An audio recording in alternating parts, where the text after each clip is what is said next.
आज हम भारत के प्रधानमंत्री और मुख्यमंत्री, भारत के दो सबसे शक्तिशाली राजनीतिक पदों के बीच जो अंतर है उसके बारे में जानेंगे। जी हाँ दोस्तों, सबसे पहले हम बात करें संवैधानिक तौर पर, संवैधानिक आधार पर, तो प्रधानमंत्री जी भारतीय संविधान के अनुच्छेद 74 और 75 के अंडर वर्क करते हैं।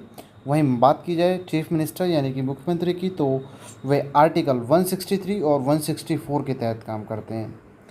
वहीं बात करें इनकी नियुक्ति के बारे में, तो प्रधानमंत्री जी की नियुक्ति राष्ट्रपति द्वारा की जाती है, और वहीं बात करें मुख्यमंत्री यानी कि चीफ मिनिस्टर की, तो स्टेट के राज्यपाल द्वारा नियुक्ति की जाती है।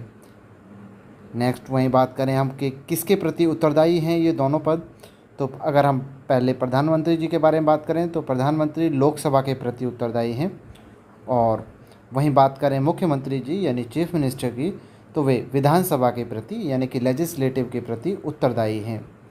प्रधानमंत्री को अपने लोकसभा में बहुमत बनाए रखना होता है, उसी तरह से मुख्यमंत्री यानी चीफ मिनिस्टर जी को अपनी विधानसभा यानी कि लेजिस्लेटिव असेंबली में बहुमत बनाए रखे होता है। वहीं बात कर लेते हैं दोनों के मंत्रिपरिषद के नेतृत्व के बारे में। प्रधानमंत्री जी केंद्रीय मंत्रिपरिषद का नेतृत्व करते हैं, और राष्ट्रीय नीतियाँ बनाना, राष्ट्रीय योजनाएं बनाना और केंद्र सरकार के निर्णय और उनका क्रियान्वयन करना प्रधानमंत्री जी का दायित्व होता है। वहीं बात करें हम किसी राज्य के मुख्यमंत्री के बारे में, तो ये राज्य मंत्रिपरिषद का नेतृत्व करते हैं, और राज्य की नीतियाँ बनाना, राज्य सरकार के निर्णय और उनका क्रियान्वयन करना इन मुख्यमंत्री की जिम्मेदारी होती है। जिस तरह से प्रधानमंत्री केंद्रीय मंत्रिपरिषद के लिए प्रमुख होते हैं, उसी तरह से मुख्यमंत्री भी राज्य मंत्रिपरिषद के लिए प्रमुख होते हैं।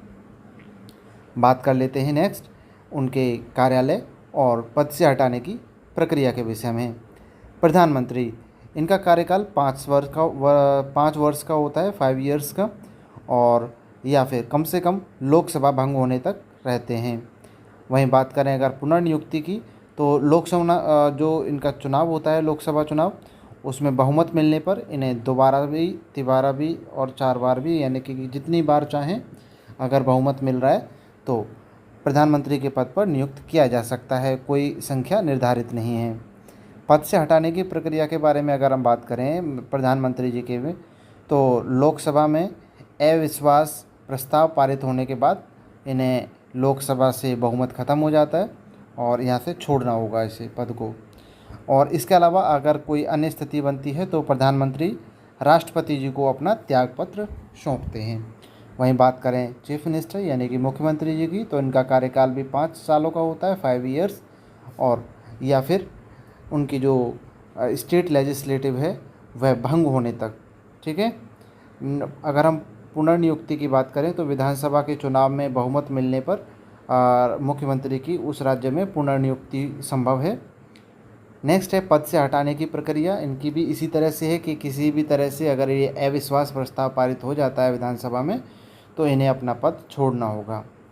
इसके अलावा कुछ अन्य स्थितियां बनती हैं तो उसमें मुख्यमंत्री राज्यपाल को अपना त्यागपत्र सौंप सकते हैं। प्रधानमंत्री और मुख्यमंत्री दोनों का कार्यकाल और उनकी विधानसभा लोकसभा में बहुमत का बहुत महत्वपूर्ण महत्व है, और ये बहुमत पर ही निर्भर करता है। तो आज हमने जाना प्रधानमंत्री और मुख्यमंत्री के विषय में और उनकी शक्तियों के विषय में। मिलते हैं अगले नेक्स्ट वीडियो में, तब तक आप हमारे चैनल को सब्सक्राइब कर लीजिए। नमस्कार दोस्तों।